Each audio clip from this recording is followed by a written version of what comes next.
They were Irish immigrants and railroad workers buried in mass graves on the main line back in the 1800s after dying from disease, and others were possibly murdered. It is a story first uncovered by CBS-3's investigative reporter Walt Hunter.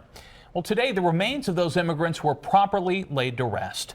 Eyewitness News reporter Oren Lieberman has today's story.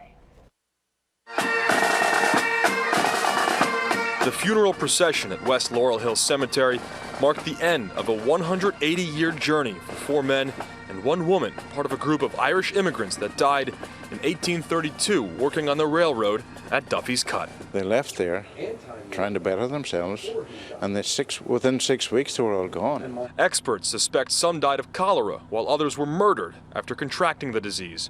For nearly 2 centuries, they lay forgotten in a field near Malvern, barely a mention in the history books.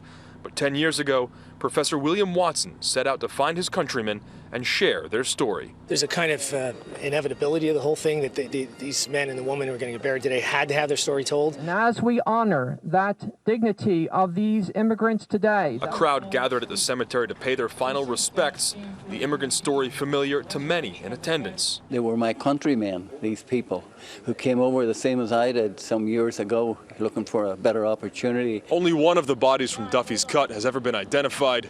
John Ruddy was sent back to his native Ireland to be buried, but experts haven't been able to identify any of the bodies interred here.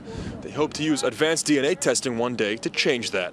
We're still working on it to see if we could get more DNA and more information in the future.